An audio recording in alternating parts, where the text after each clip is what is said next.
I welcome you all to the session of engine system and performance, and today we shall discuss about another two different types of sensors. If we try to recall, in the previous class we have discussed about the need of a sensor in the engine management system, and then we have also talked about what should be the input to the sensors and what is the output from a sensor. So, and we have also discussed about two important sensors in the previous class as well, and that in line with the our discussion what we had in the previous class, today we shall focus our discussion on this sensor, that is manifold absolute pressure sensor. This sensor is a key sensor for the engine, rather for the modern engine, because this sensor senses load, and we all know that load of an engine is very vital, because that the power being produced by an engine is important. That power should be capable of meeting the demand or load of the engine, right.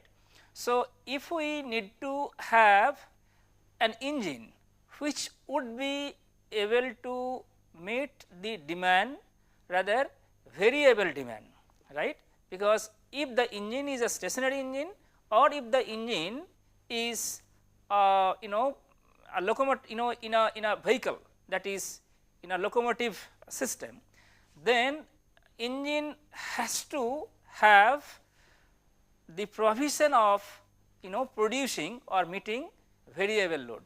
So, we all know that load, if the load becomes higher, certainly to maintain the speed constant, engine has to produce more power.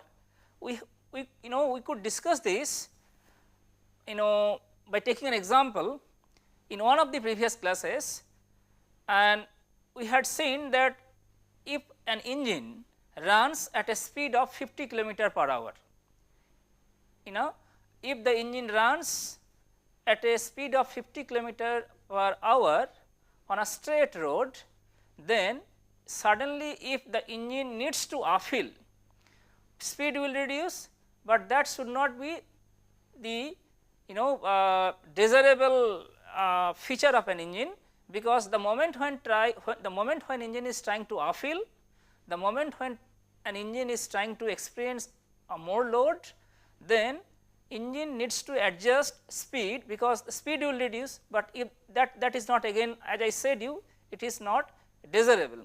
So, engine has to produce more power to meet that additional load. How come an engine can have more power output? Certainly we need to ensure that the rate of combustion will be more.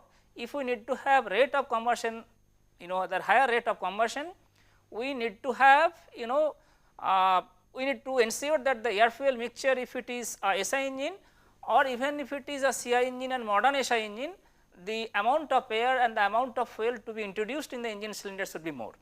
So, that information should go to the engine, and that information should be sensed by the electronic control unit or engine management system, and then only electronic control unit or engine management system will provide some feedback to specific part of the engine block, so that engine can run at a design speed always. If situation demands for the air, if it is CI or modern SI engine, or if it is SI engine, old SI engine, then air fuel mixture to be supplied to the engine should be more. So, now let us look into that particular case. So, this particular sensor, manifold absolute pressure sensor, in short we call it this map. So, what will happen? Essentially, if we need to supply more amount of air, right, then only we can supply more amount of fuel by adjusting the fuel timing valve of timing, by controlling the valve of the fuel injector. Now, question is, we need to first ensure that adequate amount of air should be there in the engine cylinder to meet that additional load. air should come through the intake manifold. That means, if we can somehow have a sensor, and if that sensor can sense the vacuum inside the intake manifold, because you all know, try to understand whatever you have read in your basic undergraduate internal combustion engine course. Even if you consider a simple venturi carburetor with simple venturi. So, basically when there is a suction stroke, piston will reach from top dead center to the bottom dead center, and inside the engine cylinder there will be sort of vacuum, and outside ambient pressure is there. So, that is the pressure difference which is responsible for the flow of air through the intake manifold. Now, that means some information should be sensed by a sensor about the vacuum inside the intake manifold. So, that information should go to the electronic control unit. If it is more vacuum, that means we need to supply more amount of air. So, you know that that information will receive ECU through the use of manifold absolute pressure sensor. Then electronic control unit or ECU will give some input or information to the fuel injection system to supply additional amount of fuel, so as to maintain a proper balance between air and fuel, air fuel ratio. So, let us now look into this particular schematic depiction, and then we shall discuss about the operational procedure. Now, question is, we all know that when engine is working hard, what does it mean? So, when engine is working hard, that means that we need to supply more amount of air. That is, engine is working hard means engine is producing more load, engine is experiencing more load, engine is developing more power. If we need to supply more amount of air, that means that information should be sensed by this manifold air pressure sensor. So, there will be more amount of air, that means there will be more pressure difference, right, for a given throttle position. So, if we need to have more pressure difference, more will be the vacuum, because atmospheric pressure is constant. So, that information should be sensed by the sensor for a given throttle position, and it will go to the ECU. ECU will now give some input to the that fuel injection system to supply additional amount of fuel. Typically, that means sensing the vacuum in the intake manifold, ECU will give some feedback to the fuel injection system to supply additional amount of fuel. That means fuel enrichment is needed, and always manifold air pressure sensor tries to provide fuel enrichment, because that will somehow help an engine to produce more power. Now, question is, in such a case when engine is working hard, more amount of air should be introduced in the engine cylinder, and that information will be sensed by this manifold air pressure sensor.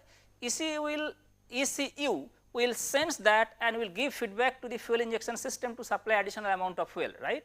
Question should be there, the moment when engine is getting more amount of fuel, that is fuel enrichment. Another problem, that the detrimental effect will be there, that is the knock or detonation. So, then simultaneously ECU has to give some input to the ignition system to back off or to retard the ignition timing. So, these things are done by the ECU or EMS, engine management system, simultaneously. So, now let us look into that before coming to discuss about the operational procedure and using this schematic depiction, let us now write here an important thing, that that what is the operational procedure. So, these sensors generates or produces a signal. Any sensor that we have discussed in the previous class, that any sensor output is an electrical signal, voltage signal. So, like other sensors, this sensor will generate a signal that is proportional to the amount of vacuum in the intake manifold, that is proportional to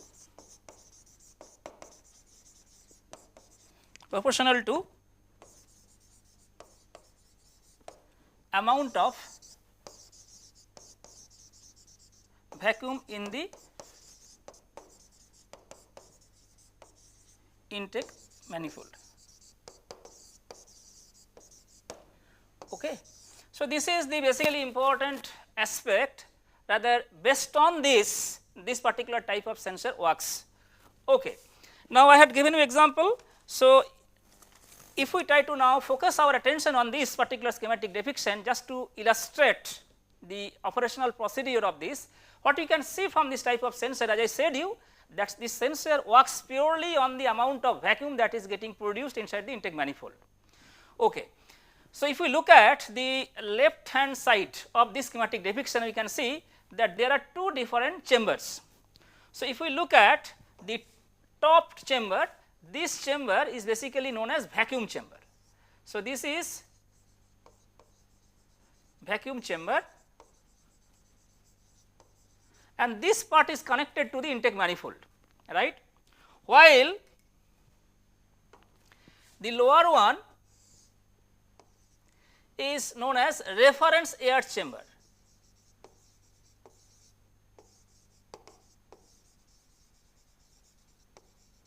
So, lower one is known as reference air chamber. That chamber is either sealed or vented. Even if it is sealed, then it contains atmospheric pressure.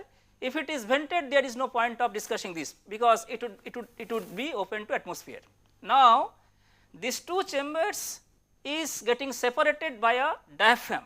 So, this is a diaphragm. So, you can see this is a diaphragm, right. So, this is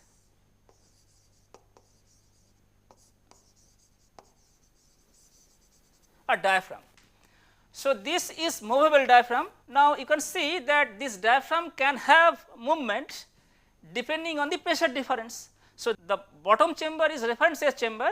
That chamber is always having some absolute barometric absolute pressure, right, and that is set before this sensor before this sensor starts working. On the top sensor is basically vacuum chamber, and this part is connected to the intake manifold just to know about the vacuum, extent of vacuum in the intake manifold.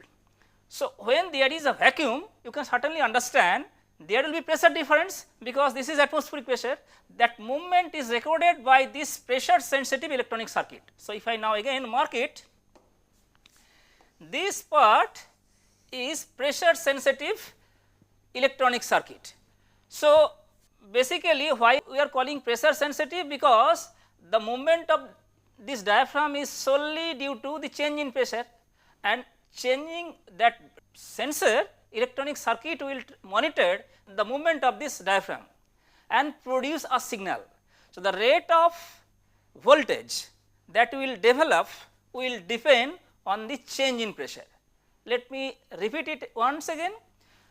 There is a pressure sensitive electronic circuit. This circuit is responsible to monitor the movement of this diaphragm. This diaphragm separates these two chambers. The upper one is connected to the intake manifold just to measure the extent of vacuum in the intake manifold, while the lower one is having atmospheric pressure. So, this lower chamber is known as reference air chamber, filled with air. Either it may be sealed or it can have a vent just to ensure that it is open to ambience or atmosphere. So, now monitoring this monitoring the movement of this diaphragm, this circuit will produce a voltage signal, and that signal is proportional to the change in pressure. Now, that signal will be sensed by the sensor, and it will be given to the ECU or electronic control unit, and then electronic control unit will try to give some information or some information to the fuel injection system to supply additional amount of fuel, so as to maintain a balance or so as to maintain a stoichiometric air fuel ratio to the extent possible. So, if we write now here, as I said you that this vacuum chamber, let me write here, vacuum chamber is connected to the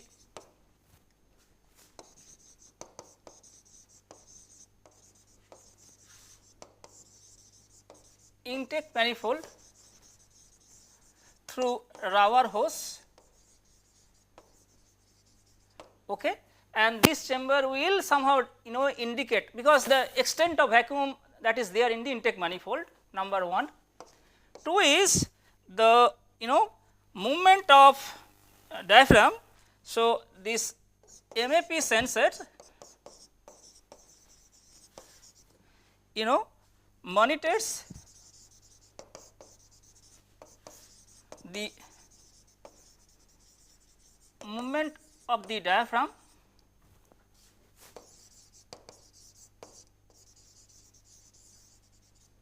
and generates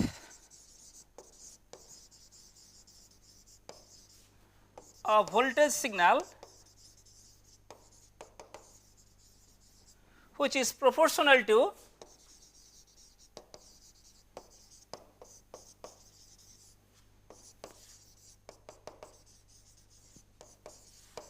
the change in pressure.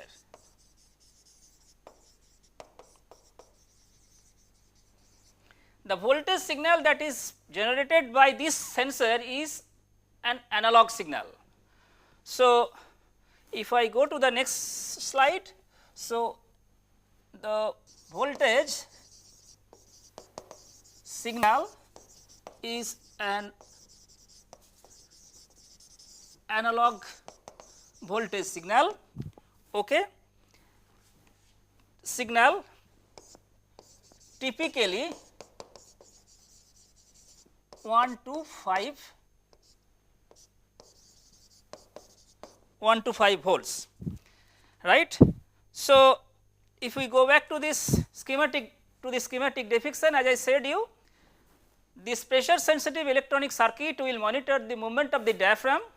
Since the movement of the diaphragm is is proportional to the change in pressure, in a way that sensor is sensing a change in pressure between these two chambers, and that information, that sensor will produce a voltage signal that is essentially an analog signal which is proportional to the change in pressure, and its value is typically 1 to 5 volt, right. That information will go to the ECU, and then ECU will give some feedback to the fuel injection system to supply additional amount of fuel depending on the requirement.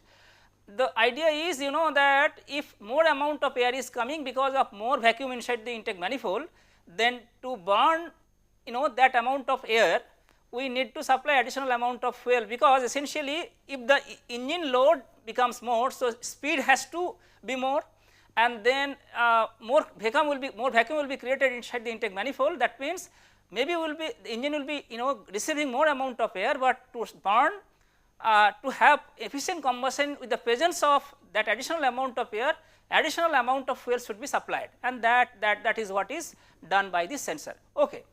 Now, as I told you, that this sensor is known as reference air chamber. So, this MAF, that is manifold air pressure sensor, first registered barometric absolute pressure, which is known as BAP, to set the reference point, because if we do not ensure that MAF will register barometric absolute pressure as a reference point, then the movement of this diaphragm will be erroneous, and hence the signal that would be generated by this circuit would be erroneous, okay. So, basically if we need to calculate the load properly, always we need to ensure that this particular sensor, that is MAF, will register barometric absolute pressure as the reference point, and that is why it is known as reference air chamber, okay. So, this is all about manifold absolute pressure sensor. Now, we shall discuss about another important type of sensor in today's class, that is throttle position sensor. So, this sensor, which is also known as TPS, this is very common, rather almost all engines are having this sensor. So, from the name itself you can understand the sole idea is to control the throttle position opening area, right, using this sensor. So, in a way that until now we have discussed about manifold air pressure sensor. For a given throttle position, if we have more vacuum inside the intake manifold, more amount of air will be introduced, and to burn to have efficient combustion, we need to supply additional amount of fuel, so that additional amount of air supplies can be justified, okay. Now, this sensor is basically when there is a need of having throttle position, the control over the throttle position opening. So, let me write a few points for this particular type of sensor, then I will try to explain. So, let me write here first, you know that this sensor, so I am writing TPS, throttle position sensor, you know, is used to inform the engine control module or ECU, to inform the engine control module of accelerated pedal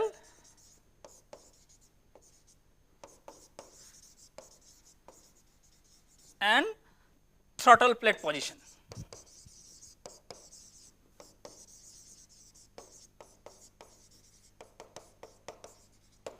Right.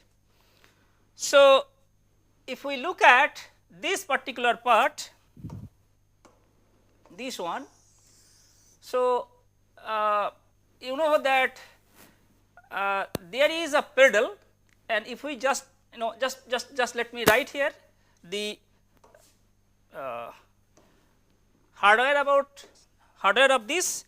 So, as the pedal, accelerator pedal, we all know in a vehicle is pushed,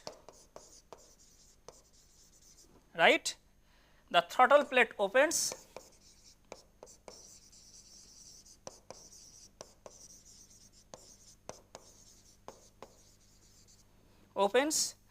and rotating, thus rotating the sensor's internal variable register. So, basically you know that when accelerator pedal is pushed, it will open the throttle plate. So, throttle plate will open more, and which in turn will try to rotate the sensor's internal variable register.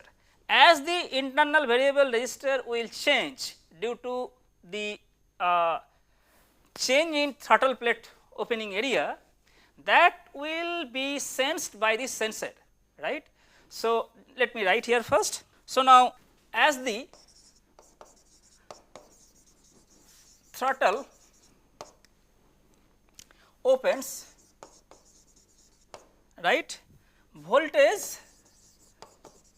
So, if we go back to this previous slide, what we can see, as the pedal is pushed, it will open the throttle plate, right, and which in turn will try to rotate the internal variable register of the sensors, which in turn will produce a signal.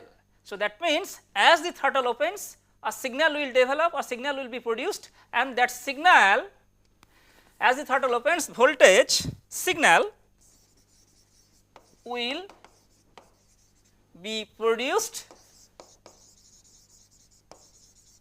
right, which in turn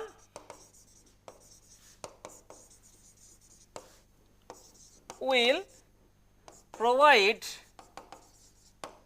a signal about the rate of throttle opening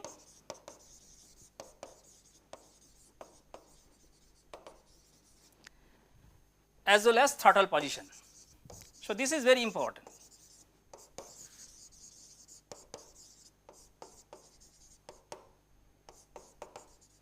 Okay. So, basically what we can see that a voltage will be produced.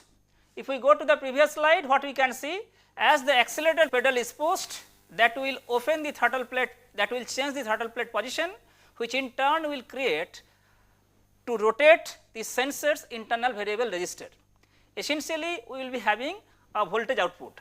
So, if you go to the next slide, already I have written. So, that means as the throttle open, voltage signal will be produced, which in turn will give some signal about the amount of or the rate of throttle opening or degree of throttle opening as well as throttle position, right. Now, this signal will be sensed, or the signal will be sent to the ECU or electronic control unit. Then electronic control unit will try to adjust again the valve timing which is there in the fuel injection system. So, essentially you know that the moment we are trying to have a control over the throttle position, we are trying to have the control over the mass of air to be drawn into the engine cylinder. So, when there is a change in mass of air to be drawn into the engine cylinder, to utilize that additional amount of air we need to supply additional amount of fuel, otherwise the introduction of additional amount of air into the engine cylinder will not be justified. So, that is what about this particular sensor's operational procedure. Now, question is what about the voltage? So, if I write here the output voltage is that output voltage is 0.45 volts for throttle, fully closed throttle.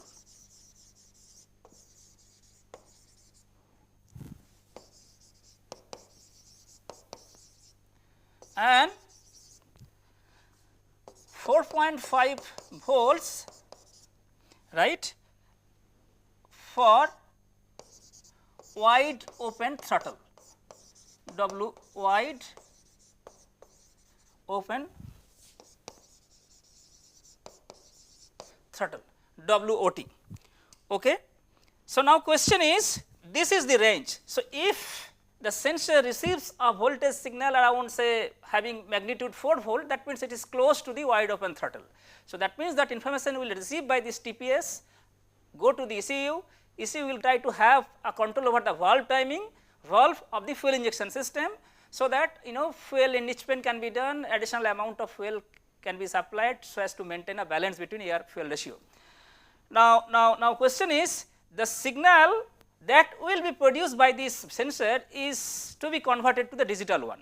So, there must be a low pass filter essentially to filter out any noise that is very likely to be there, and if the noise is there, then output voltage will be erroneous, and essentially if that is the that is erroneous, then everything will be, that means information that will receive by the ECU will be erroneous.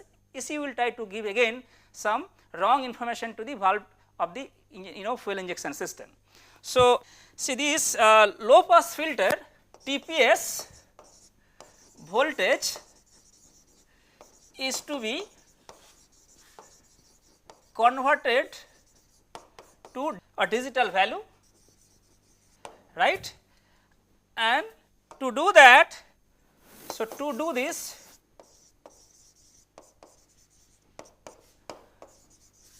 we need a low pass filter to remove any noise, essentially to remove any noise that will otherwise, that could prevent that will otherwise prevent the analog to digital converter for obtaining an accurate results. Okay. So, essentially TPS voltage, which is an again analog voltage, and analog voltage. So, that voltage should be converted to a digital value, and for that we need this low pass filter essentially to remove any noise that will otherwise prevent the conversion, and we will not be able to get correct or accurate results. So, if we now go back to the schematic depiction of the circuit, what we can see that there is that throttle position sensor. So, essentially that we try to, using this sensor, engine tries to measure the throttle position, that information or that signal goes to this electronic, the computer of the ECU, and accordingly ECU will set up some correction so that, so as to ensure little more or little less valve opening of the valve opening of the fuel injection system. So, fuel injection system is having a valve, so that information will go to the fuel injection system, so that valve timing or valve opening area can be controlled. So, now to summarize our today's discussion, we have discussed about another two different types of sensors today. One is manifold absolute pressure sensor, that is MAP, which is a key sensor for any engine, for other I should say for any modern engine, because it senses the load. And also we have discussed about throttle position sensor, that is TPS, which is there almost each and every engine. So, starting from their need in the modern engine system or in electronic control unit and their operational procedure, we have tried to discuss in today's class. So, with this I stop here today, and we shall continue our discussion in the next class. Thank you.